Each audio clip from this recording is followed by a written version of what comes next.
Welcome to the 2-minute warning interview, where we take a deeper dive into the energy transition and what it means in the Middle East and beyond.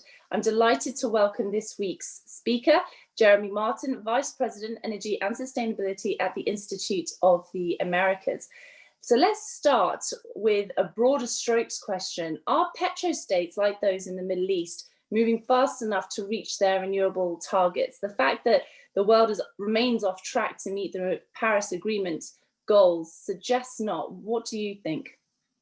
Well, thank you for having me, Michelle. Pleasure to be with you all and chatting this today on this program. Look, I think there is absolutely reason to be concerned, and my focus is on Latin America. So when you say petrostates, that certainly includes what we may call a couple of the countries in Latin America that are, depending upon their dependence on oil revenues, by definition of petrostates. So I think even before COVID, there had been some sliding with regard to commitments, the national determined contributions as part of the Paris Accord. The thing we're watching in Latin America and certain countries these days is just exactly where in the recovery and during the navigation of the crisis, because let's be honest, it's an ongoing crisis, both health and economic, just exactly how certain countries are able to navigate that and what that means for their commitments, both under Paris, but just more broadly, as you note, in terms of sustainable energy. And so I think the jury's still out. I think we're still trying to understand, and there are certain places that have a dependency on hydrocarbon revenue that is not going to go away anytime soon. And the pressure points of, especially at those national oil companies, the break-even prices to be able to continue to supply, both revenue for the state, but also the ability to execute social programs are in question. So what I'm trying to say is that overall, right now, there is a fear that there should be some retrenching on commitments for energy transition, but there are some notable exceptions that I could mention here in a minute, if you like. No, please do, because there's been a very surprising positive sentiment flowing through parts of the Middle East to do with renewables, where that retrenching that everybody expected to be quite knee-jerk and quite sustained really throughout the year hasn't quite transpired, and which is obviously great news. But the question is that sustainable? Is this push to keep investing? For example, Frost and Sullivan expects 182 billion to be invested in renewables in the Middle East by 2025. These are obviously big numbers, and there are lots of other headline grabbing numbers out there, but they're still indicative of appetite to keep going. And I'm interested to know whether you think we're going to see some kind of consolidation as the reality of the financial climate starts to settle in a little bit more, that we might see some consolidation coming up. Yeah, no, I think in regards to sort of M&A activity, we've already seen a lot of that in Latin America, obviously globally. But so I think an interesting point is exactly what you said. There was a bit of an expectation, particularly, let's say, about 3 or 4 months ago, when the price of oil continued to be low, and when the countries that had long been importing nations, and therefore it was, a matter of fiscal adjustment depending on the price of oil, that perhaps during a low price environment they would pause or let slide some of their renewable energy targets or moves toward structural adjustments that included renewables. I think that was sort of, like you called it, knee-jerk. I think that was sort of perhaps the conventional wisdom that, as we've seen in the past, and I'm specifically referring to importing nations in Central America and the Caribbean and some of the South American countries, those countries will automatically revert to a position of delayed renewable deployment, because the excess in cost of fossil fuels, oil and gas, has come down to the point where it's easy for them. That's their infrastructure they built up over decades. I think that's not the case. I think if we look at Chile, if we look at Uruguay, if we look at some of the countries in Central America and the Caribbean, you actually have seen a continued posture of moving forward on longer term strategies for sustainable economic development on the back of renewables, moving away from certainly oil and certainly any kinds of coal types of importation and project development.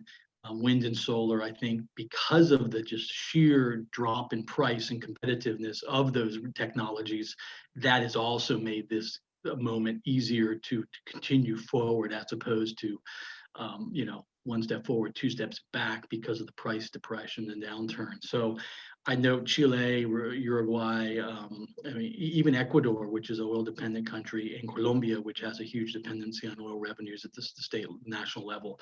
So I think there's some serious signs and positive signals that there is not going to be a retrenching. And if you listen to the recovery mantra and what some of those governments have said will be their recovery plans and where they're allocating constrained capital, the constrained resources of the government, they are indeed putting their money where their mouth is. And that's particularly the case, for example, in Chile and Uruguay, and Costa Rica for that matter. You're based in Seattle in the US. In California, yeah. Sorry, California. Yeah. And it'd be really interesting to get your perspective from that, essentially a 10,000 foot view, because quite a lot of the people who are listening perhaps are based in the Middle East. And it'd be very interesting to get your perspective on the Middle East's broader goal to become a knowledge-based exporter, knowledge-based economy that exports information, including on renewables, and to become this green leader and to supplant their historical role as a petro leader, right, and emerge essentially, phoenix from the petro ashes, and to become a green leader. From your view, especially from the US, how's that going? Yeah, no, I think, look, one of the main questions when we talk about recovery, when we talk about deployment of renewables, maintenance of commitments, whether it's Paris Agreement or some of the other commitments that have been set forth by industry and government around the world, it all comes back to financial resources, I think. I think at the end of the day, it comes down to how are companies, how are governments, how are multilateral institutions going to allocate financing, how they're going to allocate money to be able to continue to support the technology and innovation side of the equation that is going to be key. So we've made a great step in terms of, the incorporation of renewables, 25, 30%, depending on different markets. California is pushing towards 50%. However, if we truly want to get to a net zero, and if we truly want to hit those kinds of electrification goals that have been set forth in many parts of the world and across many companies, there is going to be a need for major investment in technology and innovation. The good news is that it's happening on storage, it's happening on some of the grid reliability factors, the demand side management. Those technologies, and a lot of them here in California, are being developed very rapidly. But there will continue to be a cost element. I mean, the way the wind and solar industries have been able to compete lately with fossil fuels is because of huge technology innovations and gains to allow for cost competitiveness on those technologies. So I guess, again, to summarize, it's a question of innovating and a question of technology, and it's a question of how does that get paid for, and where does the money come from, whether it's a national, subnational, private sector, or even, I think right now in the recovery, we're going to see a lot more multilateral. So international financial institutions are going to play a role. Well, I think in the Middle East, obviously there's a big emphasis on state-owned companies, and the money still seems to be flowing relatively well, despite the surprises. Apart from the COVID crisis, also oil prices this year have been more depressed than many anticipated. We went into negative oil prices back in April, which shocked the sentiment and the mood of the market just as much as it did the bottom lines. And the still seems to be going quite well. And there is a very strong regional focus on clean technology development and trying to develop talent from the ground up. Do you think they're doing it fast enough? Do you think from your position over, essentially on a global seat that you're on with a much broader lens, would you say that the region is moving the speed it needs to be moving? Well, that's the fundamental question, right? The fundamental question of energy transition is the pace, right?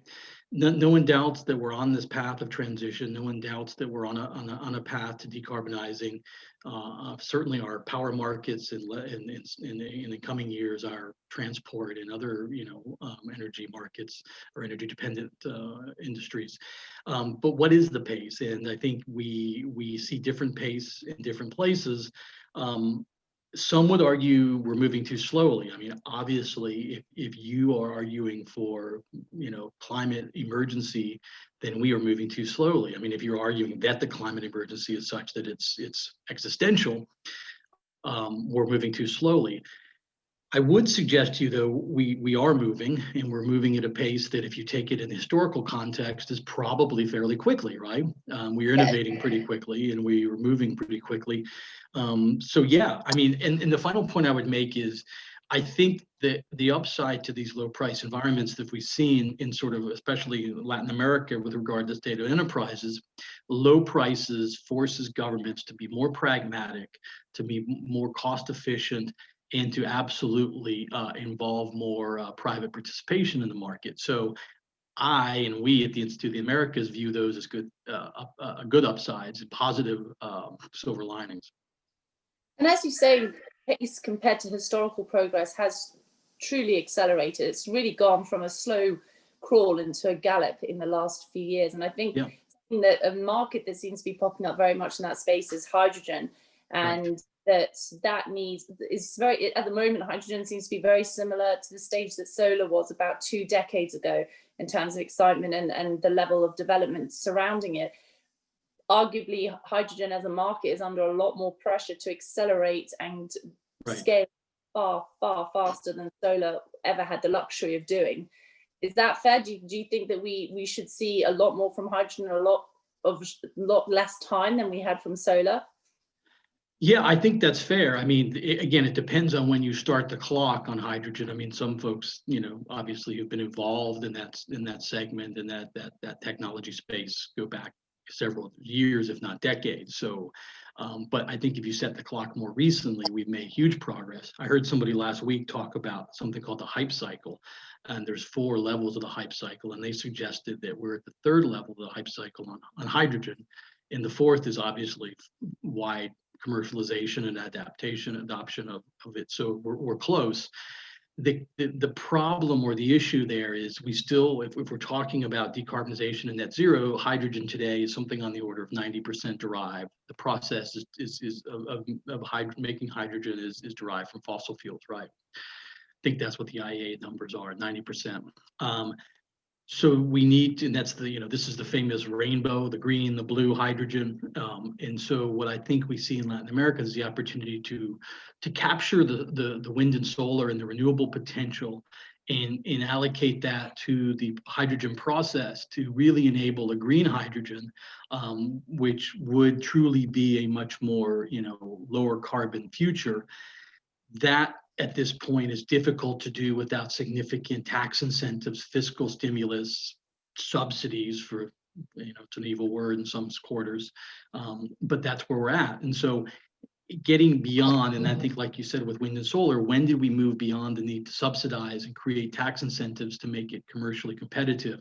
That's where we need to get it. Perhaps that's what, when somebody talked about that 4th level of the hype cycle will be for hydrogen. Hard to see right now that, but again, Chile and Uruguay have put green hydrogen at the center of their economic recovery for the energy sector. So that's important. I mean, without those kinds of policy directives and targets and goals, it definitely won't happen. Excellent. Jeremy, thank you very much for joining us. We really appreciate it. Speak soon. It's been a pleasure. Thank you for having me.